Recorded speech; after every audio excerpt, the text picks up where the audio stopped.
Oh Lord, pull up in that '04, pedal to the metal, says she wanna hit the flow more. Yeah, to paraphrase William Shakespeare, to cheer or not to cheer?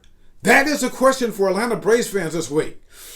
Yeah, Freddie Freeman, he's in town this week with the Los Angeles Dodgers. He spent 12 years with the Braves, and now he's with the enemy. So hold that thought. All right, subscribe to Atlanta Sports Unlimited for the best coverage of Atlanta sports teams right here on this YouTube channel. And we're sponsored by Prize Picks, this great fantasy game. You can pick 2 to 5 players, go over or under various sports.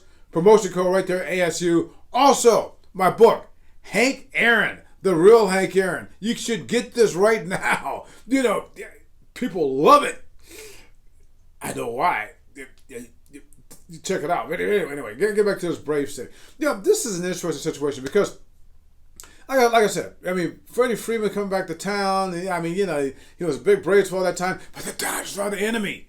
The Braves are right in the middle of a pennant race. They're trying to get back into one. They're showing the mess, but they're trying to. So anyway, this dilemma. The first time I saw this, that I can recollect this. Let's go back to 1974.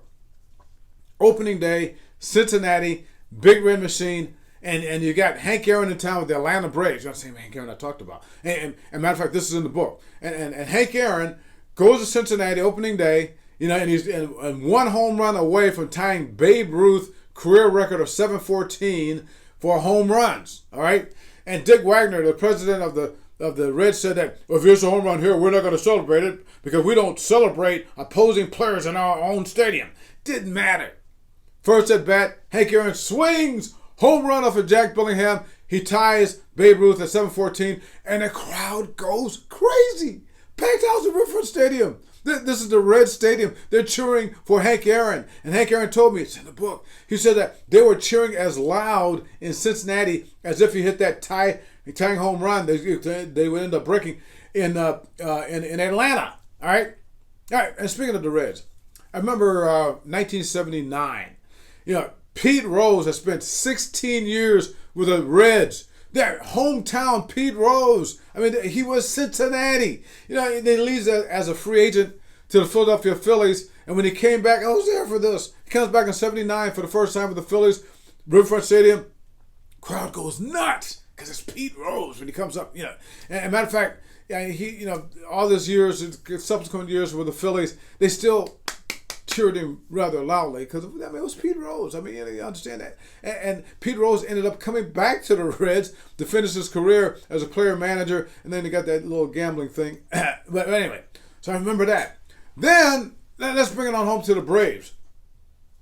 2 dramatic examples of a hometown Braves player who was with the Braves forever, leaving and then coming back.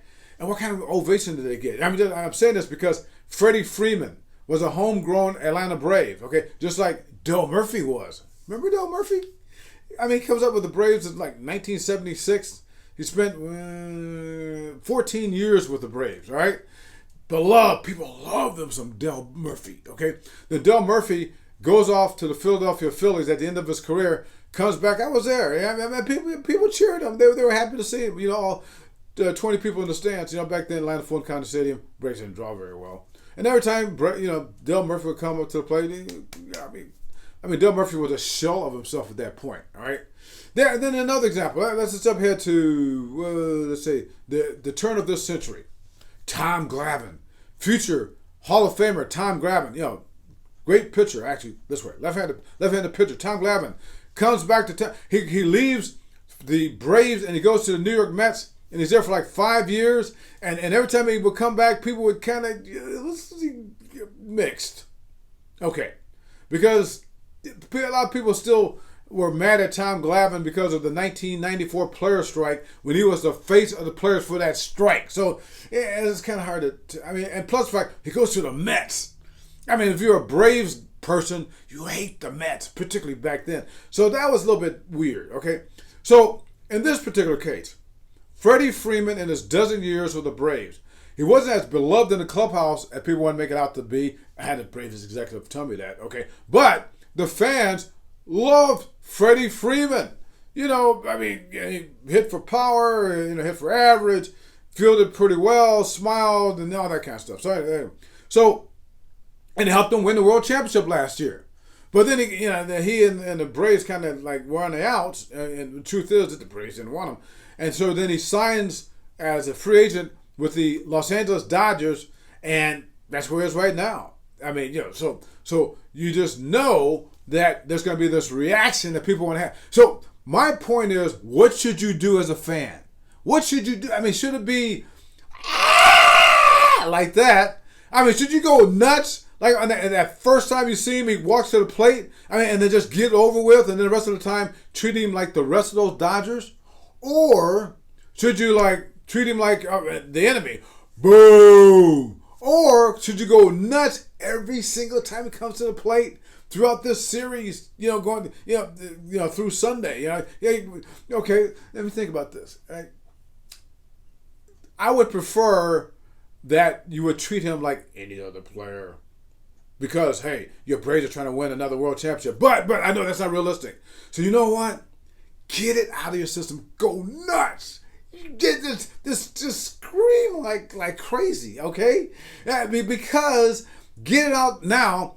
The odds of these two teams meeting again at some point in the playoffs are pretty large. I mean, what? The last two times they played for the National League pennant, Braves won last year, the Dodgers won the year before that, so they'll probably do it again. So get it out of your system now, because when you play them, your team, in the postseason, and it's for real, you get the quote William Shakespeare. I mean, no more Mr. Nice Guys. You don't know this guy.